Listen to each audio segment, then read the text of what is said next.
Do you think World War II was a genocide against the Nazi Germans? I wouldn't say so. We killed 400,000 people just in Berlin. I've personally, myself, been to Gaza. You've been to Gaza? I'm very familiar with the situation there. Yeah, in August, during the war. It doesn't matter, like, where the keffiyeh comes from. It really doesn't matter. Like, that flag behind you, that's a British flag. You know it's true. I don't think Palestine exists. What's up, bro? What's up? You want to talk about Israel? I'm down to talk about Israel. What you like about Israel? They're the buffer between the U.S. and radical Islam.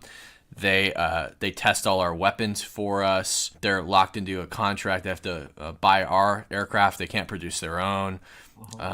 They're our best ally. They vote with us in 90% of contested UN votes. It's more than any other country on the planet, including all of our purported allies like France, the UK, etc.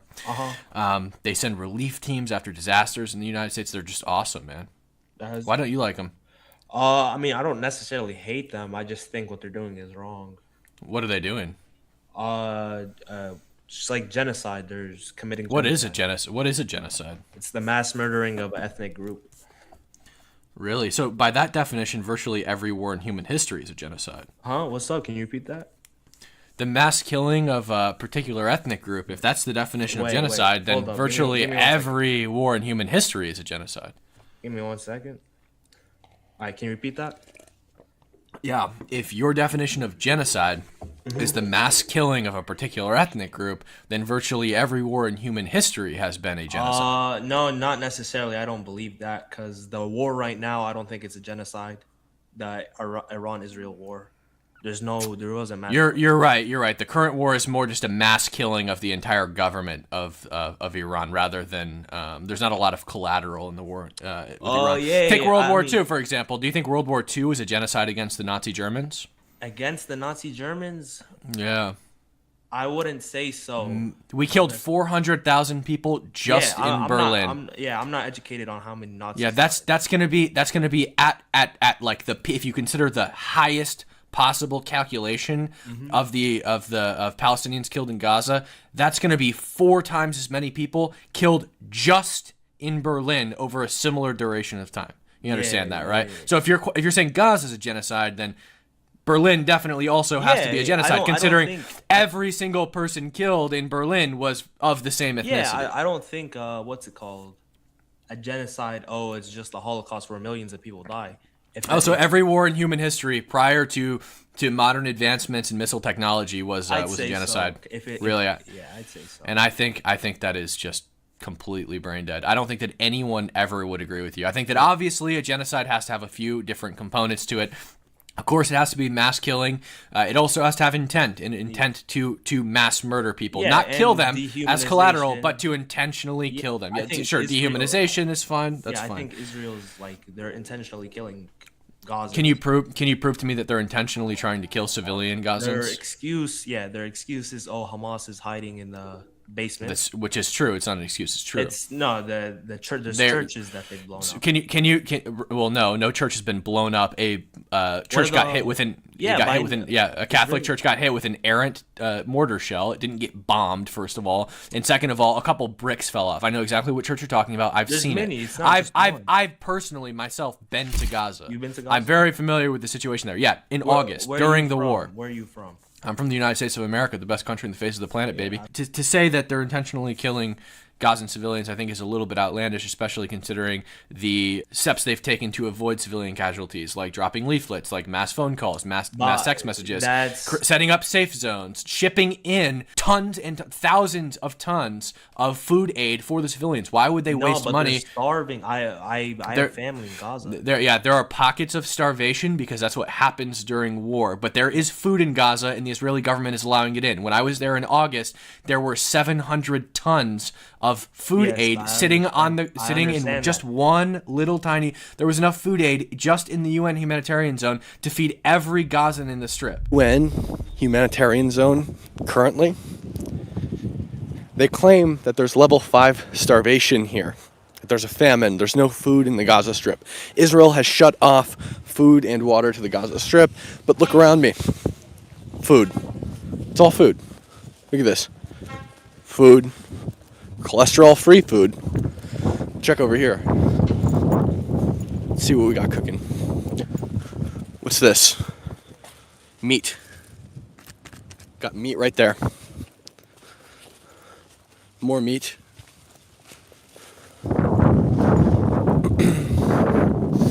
There's chickpeas over here, sunflower seeds, vegetables. They're all vegetables here. See this? All vegetables. You have pallets of flour. So, why is it that this food is just sitting here? Well, it's because the UN is responsible for distributing it, and I don't know if you can tell, there's not a single UN worker here. They're sitting on their asses getting paid to do nothing, not their job. They refuse to work with the Gaza Humanitarian Foundation, which causes this aid to just sit here and collect flies and rot. Because the UN, to nobody's surprise, doesn't do their job. You don't. Okay. Israel's allowing the food in, but what happens is, ask the UN, 96% of all of their food trucks get robbed by either armed groups or Hamas. Hamas. Yeah. So, right. So how pockets of starvation happen is if you are trying to get food to Jabalia, let's say, and somewhere between Kerem Shalom and Khan Yunis, the truck is robbed and it's tipped over and all the food is stolen and then it's resold by Hamas. Of course, Khan Yunis, or not Khan Yunis, Jabalia is going to remain starving. Why? Because the food got robbed between Khan Yunis and Kerem Shalom. It never made it to Jabalia. So, of course, those people will be starving, but that's not Israel's fault. That's the fault of the armed gangs that robbed the truck or Hamas. And also, by the way, all of that food is already paid for. It's free. It's supposed to be sent to the Palestinians and distributed for free, but Hamas steals it and they sell it back to the Palestinians. Skipped. Yo, what's up? Nice kafia, brother. Nice kafia. Thank you. What do you want to talk about Israel? I mean, if you want to, like, what do you want to talk about Israel? Do you like Israel? No. Why not? They're killing my people. What do you think? Not even my people, like everyone in the Middle East. Really? They're killing Iraqis? I mean, they're killing Iranians, I don't think so. Are they Palestinians. Well, they're killing Lebanese because the Lebanese government can't control their population and prevent Hezbollah, an Iranian-sponsored terror proxy, from shooting missiles into Israel. But yeah, I mean, if you want to go with that, sure. They're bombing southern Beirut because that's where Hezbollah is hanging out, and they're embedding themselves among civilian infrastructure. Yeah, there's been some collateral death. So what are you like pro-Israel, pro-Palestine? I don't understand. I'm pro-Israel. I don't think Palestine exists. I don't think it's ever exists. Okay, This darling here, this darling here is Iraqi. This is an Iraqi kafia. See this? This is right. Let's see, where am I? This is the Tigris, the Euphrates, the water between. This is the netting the fishermen use to catch fish in the Tigris and the Euphrates. What country lies between the Tigris and the Euphrates? That's gonna be Iraq, not Palestine. We know Palestine doesn't lie between the Tigris and the Euphrates because it's never existed. Okay, let me explain to you something about the kufiyya you're wearing. It's not only for Palestine; it's for all Arabian countries. Like it was created in Iraq, yeah. No. It was created in Iraq, yeah. That's where the kufiyya comes from. Now Is you Iraq. tell me that kufiyya was invented in the Kufa in Iraq. No. This is literally the meaning of this is the Tigris, the Euphrates, the water between, and the netting that the fishermen use to catch fish in the Tigris and the Euphrates. The land between the Tigris and the Euphrates is Iraq. It's not Palestine. Palestine doesn't exist. It's theorized to be in the Levant between the Jordan and the Mediterranean, but it's actually not. Hey, let me talk first. Let me talk, man. Go ahead. Arabians, they all wear kufiyyas. There's red kufiyyas, Sure. black and white kufiyyas. Like if you see Saudi Arabians, they wear kufiyyas as well. Yep. Red ones. So the kufiyya is not Palestinian and it's not Iraqi. It's Arabian. Different type of kafia. It has a different pattern on it. Like This Abu particular Ubaidah, pattern for is example. Iraqi. You know Abu Ubaidah, right? What's that? You know Abu Ubaidah? Uh-huh. He wears a red one, and he works for Hamas. Yeah, he's a Jordanian kafia because he's Jordanian. It's not Jordanian. It's Arabian. Red kafias are Jordanian generally, yeah. I mean, yeah. But anyway, it doesn't matter like where the kafia comes from. It really doesn't matter. Like that flag behind you, that's a British flag. It was invented by the British. It's the Sykes-Picot flag. You know it's true.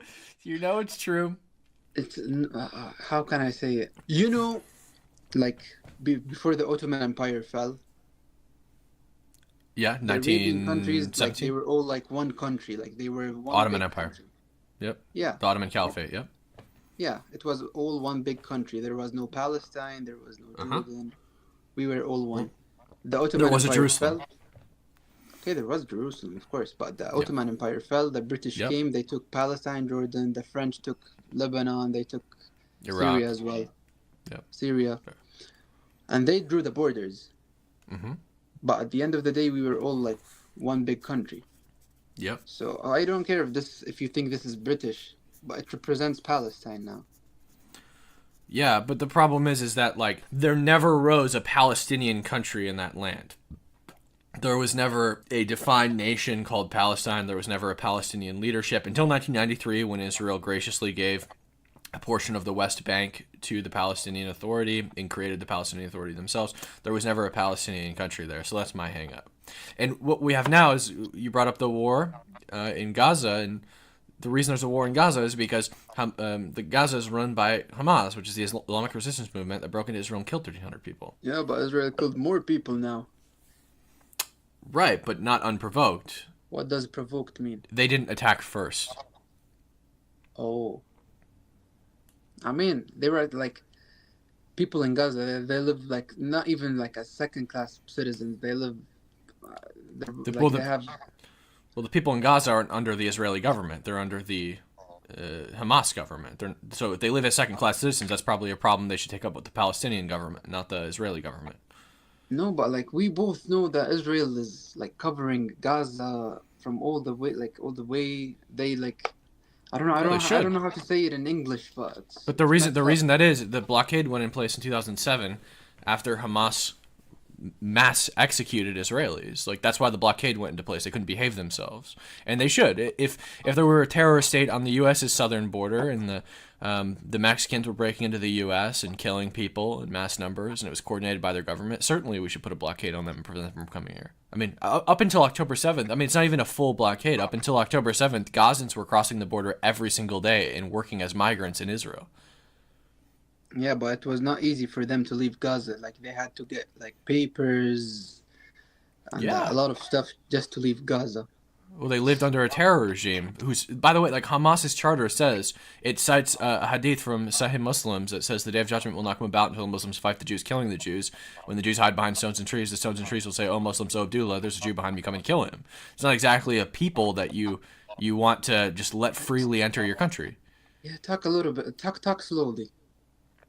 Did you get the hadith that I said?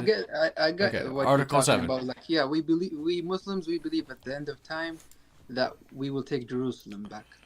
But Hamas takes that hadith and they use it as a doctrine for their government. That's the problem. Is you might believe that hadith is prophecy and you don't have to act on it. They believe that they have to act on it. That's the problem. If they didn't believe that, they wouldn't have cited it in their charter. Right? So I mean, and they state repeatedly. It's not just the charter. They say repeatedly, all of you Palestinians in diaspora, wherever you find a Jew on this planet, take care of him by way of slaughter and killing. I mean, they're terrible people. And so, of course, Israel has to be careful about who they let in. Says that, yeah, go kill Jews. No. I'm not saying that's not hadith. That's the words of the Hamas leadership. I don't know where he came up. That's Fatih Hamad, who's a senior Hamas official, said that. I don't know him. So, Hamas official. Is your family from the West Bank or Gaza? West Bank. West Bank. Okay. So what's your issue with Israel as far as the West Bank goes? You're scaring me. Like, you're taking notes. Are you streaming? Yeah, I'm streaming. Yeah. I don't know, man. Just for reference, like I'm not just a dude in America. Like I was in the West Bank in August. I went to Gaza in August. I've been to the West Bank many times. It's not like I'm not like just some dude talking out of his ass on the internet. I've been to these places. I firmly understand how both governments operate. I understand the history of the region, like down to precision, probably more than most of the people who live in that area on either side of the conflict. I think that my education on the issue is probably better than the education in an Israeli school or in a Palestinian school. Not to diss either educations, just that I've spent a lot of time on this issue. I've dedicated like 6 years just to learning about the Middle East and the unfolding of history in that region. I don't know, man. I think it's messed up because like the land of Palestine, it was populated by Arab majority for like a really long time, and then Jews came Right. back. Right. It And was they said, populated by Jews before that, though. I mean, yeah, but if you think about it, let's say for example, Native Americans decided they want their land back, and they started fighting Americans for the land back. Will you accept that? Yeah, I would accept it. I'd say we'd fucking put a boot in their ass. It'd be easy. Easy dubs. I mean, yeah, of course they will not. You, Like, you know what I would say to them? I would say to them, you ever seen an F-22 Raptor? They would lose. It'd be easy. Easy dubs, right? So what I would say is, like, the Palestinians, in 1948, the slate was clean. There was a partition plan. The Arabs were unhappy with the partition plan. They started a war. The entire Arab world descended on Israel, and they fought the Jewish agency, who was fighting for a much smaller portion of the country that they ultimately ended up walking away with, and the Arab world lost. And it sucks to but suck. didn't History Israel has winners and get losers. help from Britain or the French? I don't know. No, everybody hung Israel out to dry. I mean, there were literal Holocaust survivors fighting with. I mean, it was so bad that at the end of World War II, the Czechs were making weapons for the Nazis, and they just had all these like Nazi stamp. They all had swastikas on them, the guns. They had all these extra guns, and nobody would sell guns to Israel, to the Jewish agency in Israel, the Haganah. And so you had a bunch of Holocaust survivors running around with guns that had swastika stamped on them because they couldn't get guns from anywhere else. They were hung out to dry. Nobody helped them. The Arabs did have help, though. They had help from the entire Arab world, which was much more established than Israel. Like the Jordanians, I believe, had an air force. The Egyptians were extremely established at the time. They were not part of the cutting up of mandates. So, yeah, they still lost.